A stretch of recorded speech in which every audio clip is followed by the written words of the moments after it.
अस्सलाम वालेकुम। मैं हूं आपका होस्ट नवीद इकबाल और आप देख रहे हैं मेरा फेसबुक और यूट्यूब चैनल। आपसे गुजारिश है कि आप मेरे चैनल को लाइक और सब्सक्राइब करें ताकि जो है वो मैं अपने एनालिसिस जो है वो मुख्तलिफ खबरों के ऊपर और न्यूज़ के ऊपर जो है वो आप तक बर वक्त जो है वो पहुंचा सकूं। आज के जो टॉपिक है वो हॉट टॉपिक तो आपको आपके सामने ही है, दो ही हैं ऑब्वियसली। एक तो इमरान खान साहब की जो जेल भरो तहरीक इस टाइम जो चल रही है, उस जेल भरो तहरीक के वाले से हम बात करेंगे। दूसरा जो है उस जेल भरो तहरीक के अलावा हमारी जो गुफ्तगू का मरकज़ होगा वो सुप्रीम कोर्ट की वो समाअत भी होगी जो कि आम इंतखाबात के हवाले से इस टाइम जो है वो सुप्रीम कोर्ट इस्लामाबाद के अंदर चल रही है।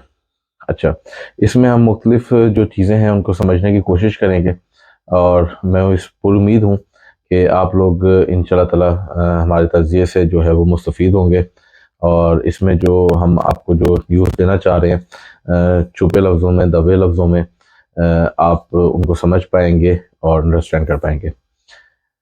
फर्स्ट ऑफ ऑल जेल भरो तहरीक की बात करते हैं। देखें, जेल भरो तहरीक एक सियासी कंपेन है और सियासी कंपेन ऑब्वियसली वो मुख्तलिफ सियासी जमातों की तरफ से लॉन्च की जाती है अपने मुतालबात मनवाने के लिए और अपनी चीज़ें जो है वो आगे कैरी आउट करने के लिए। हर जमात जो है वो अपना सियासी सर्वाइवल जो है सर्वाइव करने के लिए सियासी तौर पर वो कुछ ना कुछ एक्टिविटीज़ दोहराती रहती है, करती रहती है। तो उसके साथ ऑब्वियसली वो अपोजिशन जमातों का या बाकी जमातों का उसके साथ इख्तलाफ हो सकता है और वो इख्तलाफ करते भी हैं और इख्तलाफात के चलते हुए बयानबाजी भी की जाती है। जैसे कभी वो इमरान खान साहब की जेल भरो तहरीक जो है उसके हवाले से जो है वो पीडीएम की जमातें और उनके रहनुमा जो हैं या हुकूमती जो रहनुमा हैं या वज़रा हैं वो बयानबाजी करते हैं।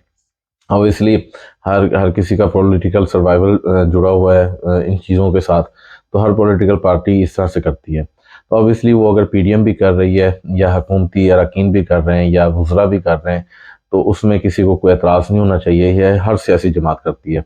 अब ये तो ऑब्वियसली हो नहीं सकता कि अगर जो है इमरान खान साहब जो है वो अगर इस टाइम जेल भरो तहरीक चला रहे हैं तो उसके ऊपर जो है वो पीडीएम कहे या हुकूमती वज़रा कहें कि जिन्हें जिन्हें बस ठीक है जो करना है करने दो इनको और हमें तो बड़ा मज़ा आ रहा है, हम इंजॉय कर रहे हैं और इनको जो करना है करने दो और हम इनका साथ देंगे इसके अंदर। ऑब्वियसली वो उसमें रोड़े भी अटकाएंगे, उसके अंदर परेशानियां भी खड़ी करेंगे, उसके अंदर बयानबाजी भी करेंगे, सब कुछ करेंगे। लेकिन एक चीज़ पर एतराज़ है हुकूमती वज़रा के, वो ये है काइंडली आवाम को बेवकूफ़ ना समझें। आवाम जो है अब वो 90s के जो है वो अशरे के अंदर इस टाइम ज़िंदा नहीं है कि आप लोग उसको कुछ भी अखबार के अंदर अपनी मर्ज़ी का लिख के जो है वो पहुंचा देंगे और वो उसको सर तस्लीम खम कर लेंगे उसके आगे और आपकी बात जो है वो मान लेंगे। फैक्ट्स का दौर है, हर किसी के पास आजकल हाथ में एंड्रॉयड फ़ोन है, साथ उसका नेट पैकेज लगा हुआ है। आप कुछ भी बात करेंगे तो वो उसको जस्ट टाइप करेंगे, सर्च करेंगे और उसके बाद वो आपका एक बैड इम्प्रेशन जो है क्रिएट होगा। उल्टा इस महंगाई के दौर में जब आप वो एक महंगाई ख़त्म करने का नारा लगा कर आए और उसके बाद आपने महंगाई क्या ख़त्म करनी थी, ऑब्वियसली आप अपने चक्करों में पड़ गए। तो अपने चक्करों को पूरा करते करते जो है वो आवाम की तो आपने कमर तोड़ के रख दी। उसके ऊपर भी एंड में बात करेंगे। इन सब चीज़ों के चलते आपका छोटा सा झूठ भी जो है वो आपकी पॉपुलैरिटी में इजाफा नहीं उसमें कमी ही करता है। तो बहरहाल ये अब इनके ऊपर मुनहसर है कि ये लोग क्या करना चाहते हैं, अपनी पॉपुलैरिटी में इजाफा करना चाहते हैं, कम करना चाहते हैं। लेकिन मेरी इसके अंदर एक अपनी पर्सनल भी राय है कि हमारी 50% पब्लिक ने जो वोट है वो इस तरह से देना है, 50 से 60% पब्लिक ने, कि आखिरी रात जिस सियासी रहनुमा ने सबसे ज़्यादा पैसे ऑफर कर दिए सुबह वोट उसको पड़ जाएगा। ये हमारे मुल्क की वो तल्ख हकीकत है। ये वो सबको पता तो है लेकिन तस्लीम करने को कोई तैयार नहीं है और इसके ऊपर अफसोस भी होता है हमारी अपनी पब्लिक पे। कुछ लोग इसके अंदर कुछ लेम एक्सक्यूजेस ढूंढते हैं कि पब्लिक जो है वो क्या करे, पब्लिक मजबूर है, पब्लिक जो है वो गरीब है, पब्लिक हुकूमत के हाथों पिसी होती है तो उसके पास एक मौका सिर्फ आता है, तो उस मौके के अंदर जो है वो अगर कुछ बेनिफिट्स वगैरह लेती है तो उसमें उसका कोई कसूर नहीं है। ये चीज़ गलत है। ऑब्वियसली अगर कहीं पर किसी का कोई ट्रक या ट्राले या किसी माल से लोडेड किसी गाड़ी का एक्सीडेंट हो और उसका सामान रोड पर बिखरा पड़ा हो तो उसको उठाना भी चोरी ही के ज़ुमरे में आता है। वो ये नहीं होता, वो कोई माल गनीमत नहीं होता, वो आपने किसी जंग के अंदर नहीं जीता होता कि आप उस माल को उठाएंगे और घर ले जाएंगे तो आपके ऊपर जो है वो किसी किस्म का इल्ज़ाम या एलिगेशन नहीं पड़ेगा या उसका आपको गुनाह नहीं होगा। वो ऑब्वियसली वो लूट का ही माल है। इसी तरह से अगर आप अपना ज़मीर बेचते हैं और उसके एवज़ आप कुछ भी लेते हैं, कोई मफाद हासिल करते हैं, कोई पैसा हासिल करते हैं, कोई पोजीशन हासिल करते हैं, तो ऑब्वियसली वो जो है वो भी बददियानती ही के ज़ुमरे में आएगा। उसका आपको गुनाह ही होगा, सवाब तो ऑब्वियसली नहीं होगा। अच्छा, दूसरी चीज़ सुप्रीम कोर्ट की समाअत है और मरीम नवाज साहिबा के बयानात हैं, या पीडीएम जमातों के बयानात हैं, या पीडीएम रहनुमाओं के बयानात हैं।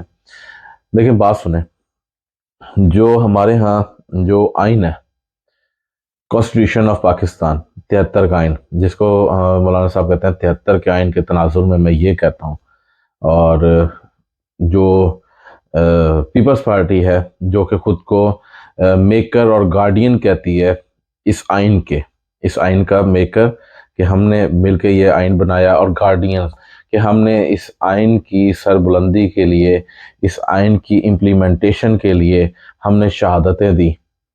दूसरी तरफ नून लीग जो कि कहती है कि जी हमने जेलें भुगती, नाअहलियाँ भुगती इस आइन के लिए। आज वो खुद क्या कर रहे हैं, बात को समझने की कोशिश करें। चाहे आपका ताल्लुक किसी भी सियासी जमात से हो, आप सिर्फ एक चीज़ समझें, इस टाइम केस ये नहीं है कि जी हमने इलेक्शन कराने और इमरान खान को जिताना है, या हमने जो है वो इलेक्शन करवाने और हमने इमरान खान की बात मान रहे हैं और इलेक्शन करवा रहे हैं। जी देखो, मसला इस टाइम कॉन्स्टिट्यूशन का है। कॉन्स्टिट्यूशन क्या कहता है? कॉन्स्टिट्यूशन बिल्कुल सिंपल और क्लियर है इस चीज़ के अंदर कि असम्बलियाँ अगर तहलील होंगी, असम्बलियाँ अगर तहलील की जाएंगी तो 90 दिन के अंदर वहां पर इंतखाबात ज़रूरी हैं, और 90 दिन से जो डिले करेगा या डिलेइंग टैक्टिक्स यूज़ करेगा वो आइन की खिलाफ वर्जी करेगा, कॉन्स्टिट्यूशन की खिलाफ वर्जी करेगा। अब सुप्रीम कोर्ट के अंदर जो समाअत हो रही है, उस समाअत के अंदर सिर्फ ये तय किया जा रहा है कि क्या असम्बली 90 रोज, असम्बली टूटने के बाद 90 रोज के अंदर इंतखाबात मुमकिन बनाए जा रहे हैं, और अगर मुमकिन नहीं बनाए जा रहे और उसकी राह में जो हाई रुकावटें हैं वो क्या है, और उन रुकावटों को किस तरह से दूर किया जा सकता है, और क्या जो रुकावटें पैदा की जा रही हैं या जो एक बहाने तराशे जा रहे हैं मुख्तलिफ किस्म के, क्या वो बहाने जो हैं उनकी गुंजाइश आइन के अंदर मौजूद है। ये सिंपल सा केस है। अब अगर आपको इस केस के ऊपर, इसके मंदरजात के ऊपर आपको किसी किस्म का कोई एतराज़ है, तो मतलब आपको इलेक्शन से एतराज़ है। फिर वो कहाँ गए दावे, वो गार्डियन ऑफ द कॉन्स्टिट्यूशन और मेकर ऑफ द कॉन्स्टिट्यूशन के जो नारे थे, और गार्डियन ऑफ द कॉन्स्टिट्यूशन के नारे जो थे, वो कहाँ गए? फिर वो वोट को इज्जत दो के नारे कहाँ गए? वो शोहदा किधर गए? वो 73 के आइन के तनाजुर किधर बढ़ गए? तो वो चीज़ें कहाँ गई? वो तो फिर आप सब कुछ सरेंडर कर बैठे ना। अब ये छोटी छोटी एतराज़ात इसलिए किए जा रहे हैं ताकि जब हम इलेक्शन में जाएं तो इलेक्शन में जाके उस 50-60% अवाम जिसने सिर्फ और सिर्फ जो है वो किसी ना किसी बेनिफिट के ऊपर चलते हुए हमें वोट करना है, हम उस अवाम के पास, उस जनरल पब्लिक के पास हम कोई ना कोई एक बहाना लेके जा सकें कि जी देखो जी हमने तो जिस्ट किया था, हमने तो ये किया था, हमारी बात नहीं सुनी गई, हम मुल्क की बेहतरी के लिए काम कर रहे थे और हमारी बात नहीं सुनी गई, और हमें जो है वो इमरान खान साहब एक दफ़ा फिर लाडले बने और उनकी बात मानी गई और इलेक्शन करा दिए गए। या सुप्रीम कोर्ट ने ये जजमेंट दे दिया, या सुप्रीम कोर्ट ने हमें, लेट्स सपोज अभी फैसला तो नहीं आया, लेकिन इन केस फैसला इस तरह का कोई आता है कि जिसमें सुप्रीम कोर्ट आपको ऑर्डर करती है कि जी आप, सिंपल एज डैट, आप जो कॉन्स्टिट्यूशन के अंदर जो आपकी चीज लिखी गई है आप सिर्फ उसके ऊपर इंप्लीमेंट कर दें। अगर सुप्रीम कोर्ट आपको बाउंड करता है इस चीज के ऊपर कि जी आप कॉन्स्टिट्यूशन के ऊपर सिर्फ इंप्लीमेंट करें, तो उसको आप अपना बयानिया बनाएं, और बयानिया बना के आप कहें कि जी देखो जी हमारे साथ तो जुल्म हुआ, हमें तो इलेक्शन में धकेल दिया गया। क्या ये इलेक्शन कोई भी हमारे मुल्क का सियासतदान कुरान पाक पे हलफ उठाकर ये कह सकता है कि क्या असम्बलियाँ गैर कानूनी तरीके से तहलील हुई? क्या असम्बलियों की तहलील के बाद होने वाले आम इंतखाबात जिसका पहले लाहौर हाई कोर्ट ऑर्डर कर चुकी है और अब समाज सुप्रीम कोर्ट में जारी है, वो गैर कानूनी है या इन चीज़ों की कॉन्स्टिट्यूशन में गुंजाइश नहीं है। या तो आप ये तस्लीम करें कि हम आइन तोड़ने के असबाब मुहैया कर रहे हैं, हम आइन तोड़ने का सबब बन रहे हैं और हमें कॉन्स्टिट्यूशन से किसी किस्म का कोई लगाव नहीं। या आप ये तस्लीम कर लें, या फिर ये तस्लीम करें कि जो है वो आप इमरान खान की पॉपुलैरिटी से इस टाइम इतना डर चुके हैं कि आप इलेक्शन में जाना ही नहीं चाहते।